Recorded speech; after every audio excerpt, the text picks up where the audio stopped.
So today I'll be delivering my topic on the important diseases of sheep and goats. So to start with, goat and sheep farming this is an integral means of livelihood for the small and marginal farmers of our country. So as Mahatma Gandhi said, the goat is the poor man's cow.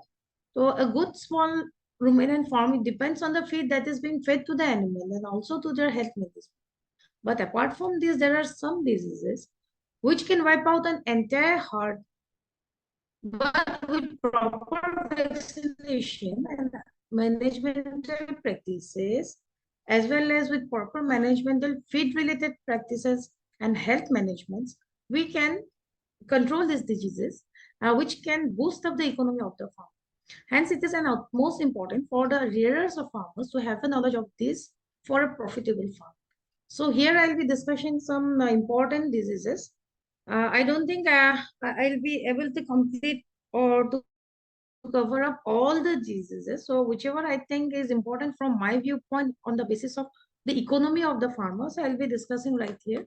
So when we go for some important diseases, the first thing that comes is that diseases can be divided on two parts based on their occurrence, which may be due to seasonal or general occurrence, like it may be related to disease or exposure of the organism, or based on the immunity of the animal, etc.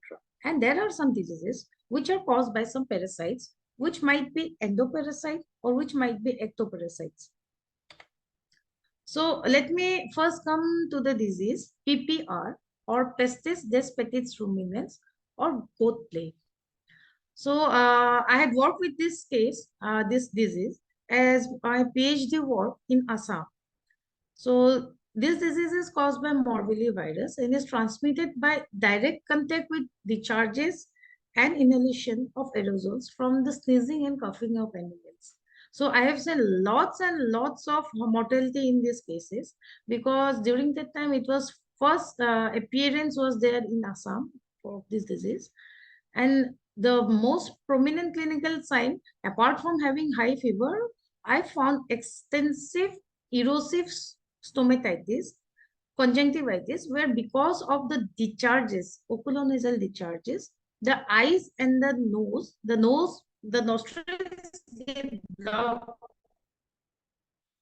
because of the dry crust of the discharges, and the eyes, they get closed. Then there is severe diarrhea, which leads to severe emaciation, and the farmers report that the goat was okay all these days, but suddenly it died, which was due to hypovolemic shock in most of the cases because of severe diarrhea. So if I go for a short-term disinfection, so PPR can be killed by most common disinfectants like phenol, sodium hydroxide 2%. Now, there is no appropriate treatment for PPR, but we can go for vaccination. Raksha PPR is the vaccine that is being produced by Indian Immunologicals, and they advise it to give 1 ml of this reconstituted vaccine subcut at the mid-neck region at 4 months of age.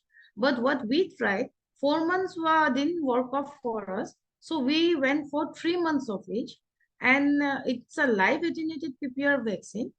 When the indication of the company said to repeat it in annual way, but what we did in Assam, we had to repeat this in annually. Sorry, the company recommendation was during that time that it should be repeated every 3 years, but we went for annual vaccination in the area. The next is odd. So as usual, this is my PG work. During my PG, I worked for contagious eczema, which was also extensively in the goats of the region. So I had to go for a survey almost covering all the parts of Assam, most of the districts. So this is caused by the parapox virus of Poxviridae family, and this has zoonotic importance. So the transmission is direct contact, and the clinical signs will be finding that scabs which appear mostly on or near the lips and muzzles, mostly around the nostrils, around the eyes or thighs, above hoofs, vulva, other, or inside the or under the foreleg, mostly in areas which are devoid of any hair. So the diagnosis can be done. Apart from laboratory diagnosis, I'll be emphasizing on the field diagnosis. So diagnosis will be, we can go for the clinical signs. Based on the clinical signs, we can make it out if it's or some other lesions. So there is no specific treatment for all, but we have to go for symptomatic treatments. Like if there is fever in some cases, we'll go for antipyretic. And for the lesions, we'll be cleaning up the lesions with potassium permanganate. Then we'll be applying glycerin. Or if there is for preventing the fly infestation, we'll have to apply any fly repellent in those wounds. So for control, there should be improved hygiene and sanitation of the house. Then the important thing is that the stretch of the animal should be reduced. Vaccination, isolation of affected animals from the healthy heart. So for vaccination, there is live attenuated or vaccine, and sometimes pox vaccine. Both pox vaccine also provides immunity. So when we go say about vaccination, so the ICAR, the IVRI Research Institute, they have developed a cell culture attenuated live vaccine for protection of sheep and goat against this disease. When I tried it, it was on the process of being developing. It was developed by Dr. Durlabh Prasad. He was one of my senior, and it gave quite a good, remarkable result in the field conditions. In foreign countries, people go for live virus vaccine that protects the sheep and goat from the viral disease, which causes this sore mouth. This vaccine is used to reduce the severity and duration of the disease. And how does it work? The vaccine is injected in the skin of the thigh, ear, or under the tail, and scabs should appear within 3 to 4 days of after vaccination. And with this, we can make sure that the vaccine is successful. Immunity usually develops within 3 weeks, but this is not lifelong and it needs to be repeated annually. Next comes sheep pox and goat pox, which is commonly known as Mata or Bakri Chechak in Bihar. This is caused by pox viruses of sheep and goat, the Capripox viruses, and transmission is by airborne or by direct contact with lesions or mechanically by biting insects. The clinical signs, incubation period of sick pox is 4 to 8 days, but in case of goat pox is 5 to 14 days. So in goats, the disease is more than in sheep. Fever, swollen eyelids, mucopollen discharges, crushed the nostrils, and there is widespread skin lesion develops, and most readily seen on the muzzles, ears, and areas free of wool and long hair. So here also the treatment will be supportive, and we should go for control and vaccination.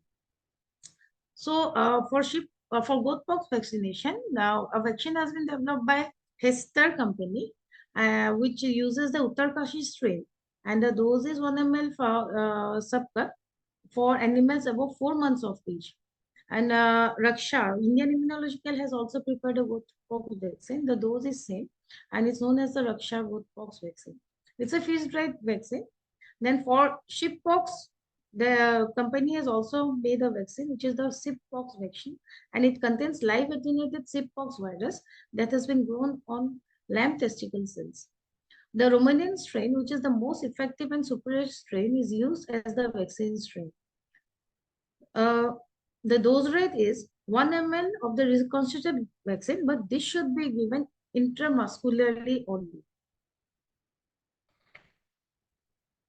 Next is blue tongue. Blue tongue is caused by orbivirus, which is spread by the biting midges or Pleurocoides species. Here we get high temperature with reddening of nasal and oral mucosa, dyspnea and salivation, watery discharges from the nostrils, mucus dry and formed crust, edema of lips, nose, ear and intermandibular space, which is also known as blue tongue because of edema and cyanosis of the tongue. There is bluish type of transformation of the tongue. So diagnosis, as I already said, apart from laboratory diagnosis, we'll be emphasizing on the field condition. So based on the gross lesions, we can make it out as blue tongue. Treatment is supportive treatment. And for control, we generally will be discussing the control as a whole in the last part of this presentation. And for vaccination, there is in India, mostly they use the Raksha Blue vaccination. Uh, this is mainly done in sheep 1 month before the onset of monsoon. And this vaccine, this has been developed in India and it protects against the serotype 1, 2, 10, 16, and 23. So to just make you aware, there are 26 different serotypes of blue tongue. And without vaccination, if the herd is affected, so the morbidity rises to 100% and the mortality goes to 2 to 30%, and sometimes it's above 60%. And this causes the highest 60.8% of economic loss among all the sheep diseases in India. So if we go for other types of vaccine, there are two the newly developed vaccines. There are the Blue Vac 3, which has been approved for use in sheep as well as in cattle. Cybajol BTV, Blue Tongue Virus 3 vaccine. This has been approved in sheep. And these vaccines will protect sheep and cattle from disease outbreaks of newly emerged serotype 3. And Bultavo 3, this is an inactivated vaccine for sheep and cattle. And this is the first blue tongue virus 3 vaccine that prevents clinical sign and mortality. But these are generally used outside India in foreign countries. On this step or blue tongue vaccine, this is a vaccine that is administered separately at 3 weeks intervals. The specification, I couldn't get the specification for this vaccine, this fourth vaccine. Then the last is the blue tongue multivalent inactivated vaccine that has already been discussed as the Raksha Blue vaccine. Next comes to bloat. So this is generally or mostly seen in India, where people generally feed the goats. Whatever left out is there at home is mainly the rice or any carbohydrate-rich food or any leguminous food. So when we feed the goat, so they suffer from bloat. This generally occurs due to overfeeding, ruminal status, decreased water intake, along with dry feed, feeding of stale food, etc. So the most common clinical sign is increased respiration rate. The animal is restless, and the owner complains of uh, bloating of the animal. Like they'll be saying that the stomach has bulged out like a balloon, and in severe cases, the animal stops responding, which is due to the toxins that is produced by Clostridium perfringens type B, which is normally found in the soil, and it is also present in the gastrointestinal tract of the healthy sheep and goats. But under specific conditions, this bacteria rapidly reproduce in the animal's intestine, especially when the ruminal microflora changes because of the type of feed intake that these animals take. So in cases like esophageal obstruction, when there is inappropriate diet or feeding of high leguminous food, which ferments very easily, there is a change in the ruminal flora, and this Clostridium perfringens type D, they flare up and produces large quantities of toxins, which also affects the coordination of the animal. So in the our VCC, we generally get these cases where the owner reports of bloating, as well as they complain that the animal is becoming incoordinated. Animal doesn't respond, or there is no blinking of the eyelids. So the clinical signs is mainly profuse and or watery diarrhea, and they may be bloody. The parakeet form is frequent in young animals. So diagnosis is based on clinical signs and history. Like when we ask the owner, what did you feed the animal? Then they will be reporting of like rice or any carbohydrate rich food like banana leaves or some leguminous grasses. So treatment is antibiotics, especially penicillin. Then it should be given at the dose rate of 10 to 20 mg per kg body weight, IV, or then there will be oral administration of antacids, anti-bloating medications like simethicone, dimethicone. Then anti-bloat agents are also like bloat is, or we can go for vegetable oil, mineral oil. And there is a product, poloxolin, which can treat ligum bloat in goat and can be administered as a drench. So for pain reduction, if there is pain because the nerve endings are of the ruminal part is affected. So we'll go for pain reduction medications, and we should go for intramuscular thiamine or vitamin B1 to prevent or to treat encephalomalacia. So here I'm giving for vaccination, like young animals should be vaccinated at 4 weeks of age and again 1 month later. All adult, including bugs, should be vaccinated at least once per week. But this vaccination doesn't mean that there is a vaccine for flu. This vaccination I'm specifically mentioning for enterotoxemia that is caused by it has vaccine for Clostridium Clostridium perfringens type C and D, and also for Clostridium tetani that causes tetanus. These are discussed in the later part of this presentation. Next comes enterotoxemia. So this enterotoxemia, it is mostly seen in rainy seasons, and it is caused by Clostridium perfringens type D, which is normally found in the soil and blood. And when there is sudden change in the diet, feeding of large amount of leguminous fluid, etc. The clinical signs, profuse or watery diarrhea that may be bloody. The per-acute form is most frequent in young animals. So animals usually die 3 to 4 hours after showing clinical signs. We'll be finding one of the prominent sign that we'll be finding out here is that the animal starts to stamp their hind feet to their stomach because of pain in the stomach, and it is not uncommon to find them dead with no prior symptom. There is sudden death of the animal. So diagnosis is based on clinical signs, history of sudden death, and confirmation by necropsy examination, where we'll be finding the diet that the animal has. We can open up the rumen and you can find out whatever the feed intake was there. So treatment is as usual like the other one that I discussed for bloat. It's somewhat related to that antibiotics, especially penicillin. As I said, it's 10 to 20 milligram per kg body weight IV. Clostridium perfringens type C and D antitoxin according to manufacturer's recommendations. Then anti-bloat agents, antacids, pain reduction, and intramuscular thiamine to prevent or to treat encephalomalacia. Next is tetanus. This is called as This is caused by Clostridium tetani, and we can see in the picture like the animal is giving the shape of a bow. So in Hindi, it is also known as Dhanush Chonka. Dhanush means that it is having the arched back. So it's like the bow. So this name has been derived from that. So the transmission of this organism is normally present in the environment, especially in the soil and in rusty objects. So the transmission is mainly from cuts from castration, dehorning, or disbudding, tattooing, feeding difficulties, or during fights where the animal gets injured, has an open wound, and the organism makes entry into the animal's body. The clinical signs are stiffness of limbs, lockjaw, opisthotonnus or archback, and ultimately death. Diagnosis: it's the clinical signs confirmed by detecting the tetanus toxin from the sick goat.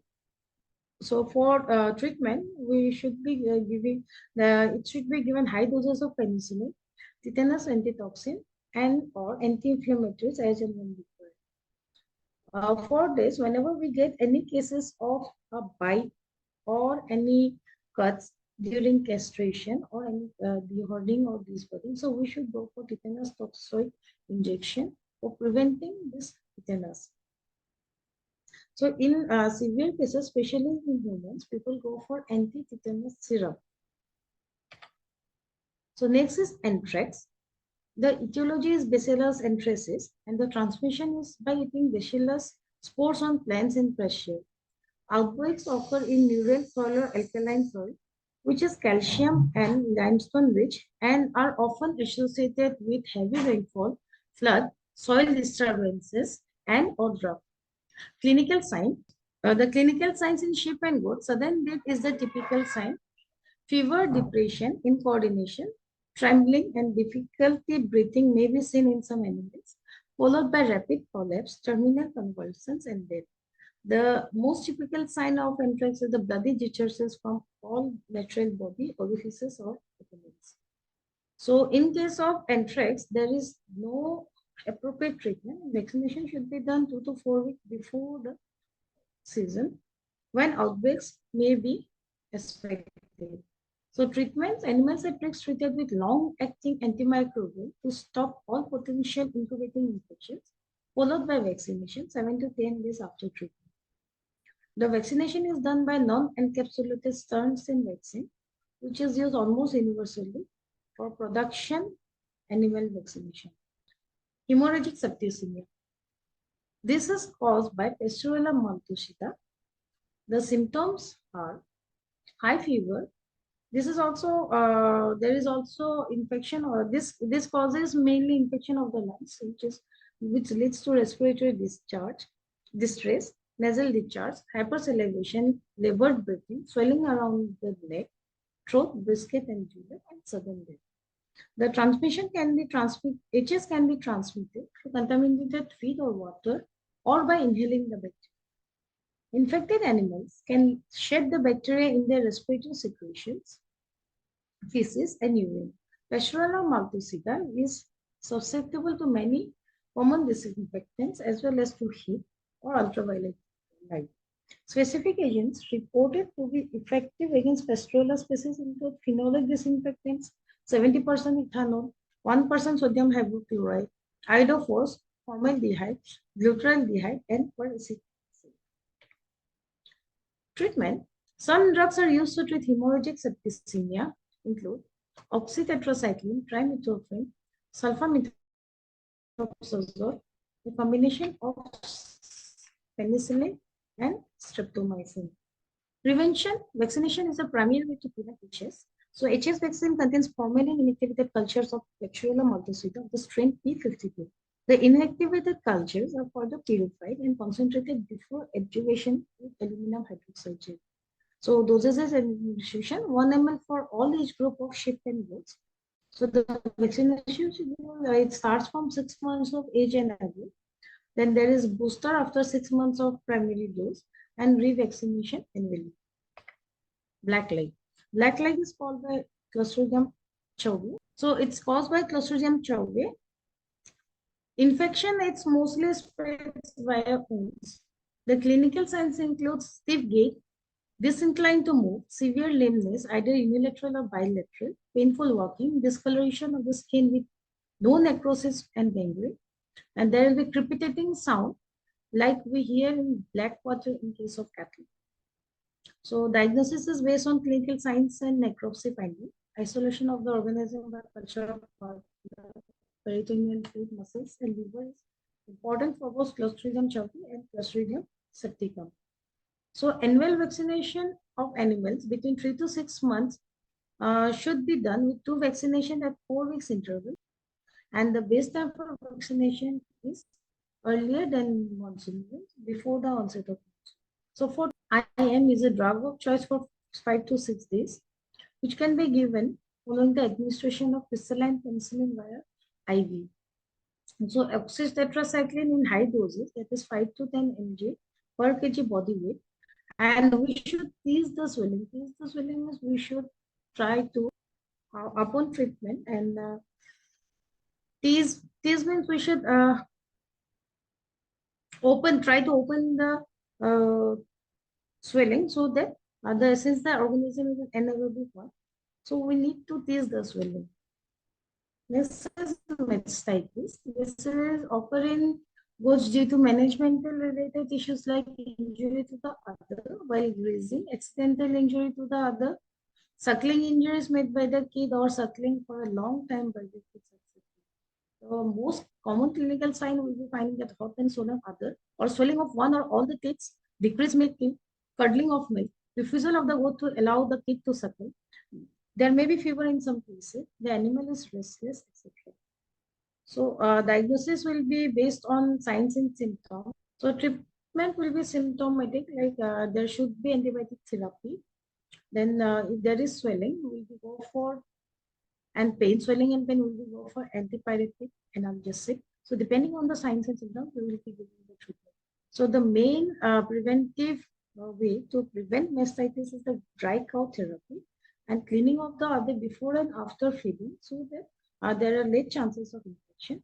And a new procedure of preventing the disease is to providing the feed after milk. Because what happens after milking, the teat system remains open for some time.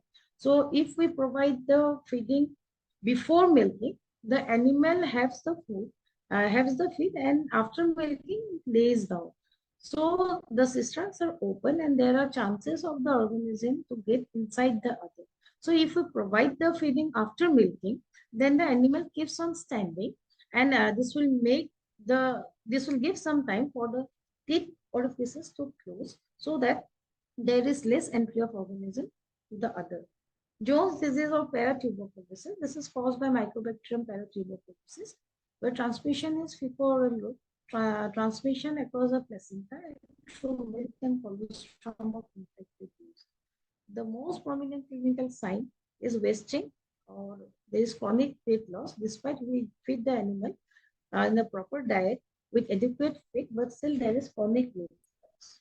So diagnosis based on clinical signs, we can make it out, but the appropriate diagnosis is culture of the organism from the feces. This is the official test. Treatment, there is no effective treatment, so prevention control is very important. For diagnosis, indigenous vaccines has been developed using the native S5 strain characterized by Indian bison type, which is a new genotype of map not reported outside us, India.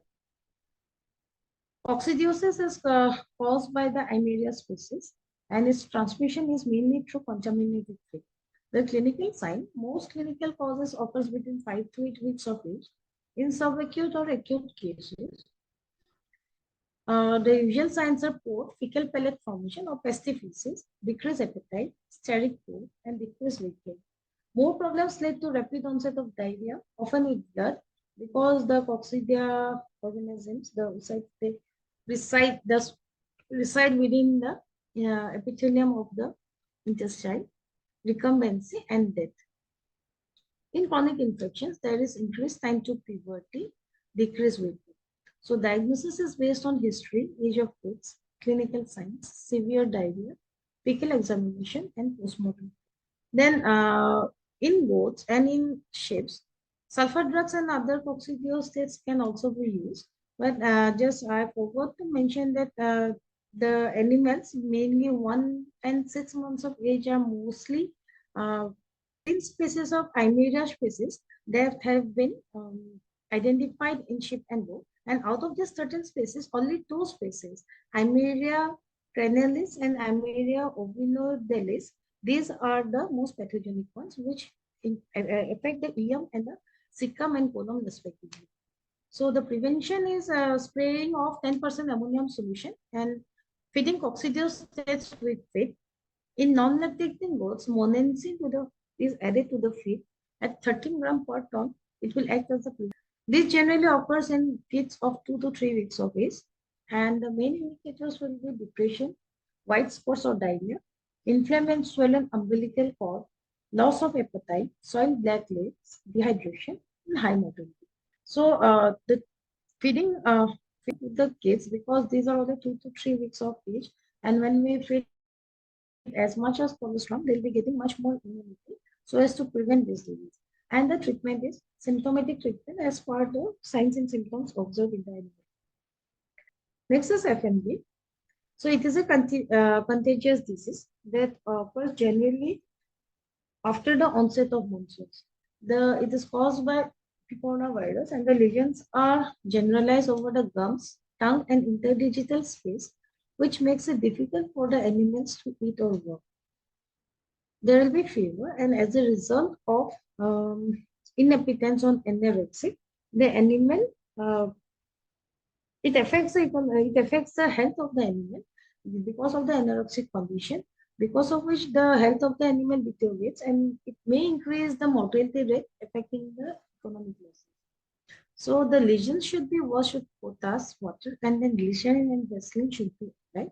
Infection from parasite depends on different geographical areas, then water resources, forests, etc., in which animals graze and feed. Parasites may be tapeworm, roundworm, flukes, or health. So, like one of the most important parasite of goats and sheep is the hemograss.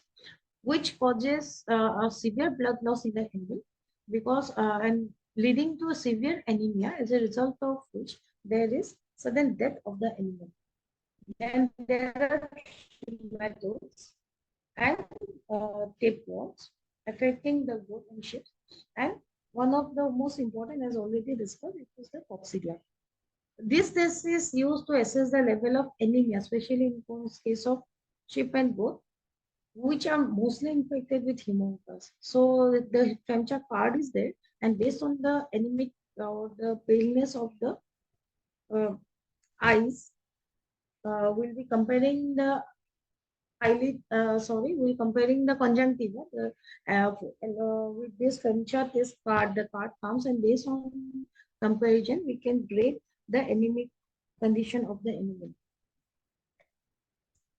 So we'll be discussing about the hemopathogens. So babesiosis, anaplasmosis, ehrlichiosis, etc. These are the main hemopathogens that affect the animal, the small ruminants. Uh, Although small ruminants can be infected by several species of Babesia, the two most important in sheep and goats are Babesia ovis and Babesia mutasi, which are transmitted by Rhipicephalus bursa and Haemophilus species respectively. So acute babesiosis generally runs a course of 1 week or less. The first clinical signs are lethargy, weakness, depression, and fever, which persist throughout, and these are accompanied later by inappetence, anemia, jaundice, and weight loss. Hemoglobinuria, hemoglobinemia occurs in the final stages. So for treatment of more or less, the clinical signs and symptoms are almost the same, but we can go for confirmation of the organism by blood test. The blood smear will be showing the presence of the appropriate organism. So for treatment, control, and prevention of babesia, so drugs like beryllium RTU, which can be used as 0.5 ml per 10 kg body weight, oxytetracycline 10 to 20 mg per kg body weight, and this should be mixed with NSS and given IV. Or we can go for oxytetracycline 10% in injectable solution, 2 to 3 ml per 50 kg body weight. So supportive treatment should be given for diarrhea, anorexia, fever, anemia, etc. There should be tick control. And in case of cattle especially, there should be use of resistant breeds like Bos indicus. So vaccination using live attenuated strains of the Babesia parasites has been successfully used in other countries like Argentina, Australia, Brazil, Israel, South Africa, and India. The vaccine is available in either a chain or frozen form. One vaccination produces adequate immunity for the typical productive lifespan of animals raised in commercial settings. Commercial vaccines based on recombinant antigens are not yet available. So this is a general vaccine schedule for sheep and goats. So most of this I have been discussed already, and this is just the basic one. Like tetanus, we should be given within 48 hours after birth. FMD, it should be given at 2 months of age and repeated once in 6 months. Sheep and goat pox, 6 months of age and repeated annually. And vaccination should be done in endemic area. Anthrax, 6 months of age, repeated annually, and vaccination in endemic area. Enterotoxemia, 6 months of age, repeated annually. Vaccination should be completed before onset of monsoon. PPR, it's 6 months of age, repeated annually in some countries, but in India, especially in Assam, we use at 3 months of age, but as per the protocol of the company, it has to be used at 4 months of age and then repeated annually. Vaccination should be done in endemic area. Blue tongue, 6 months of age and repeated annually. So that's all that I have to say. Thank you so much for patient hearing.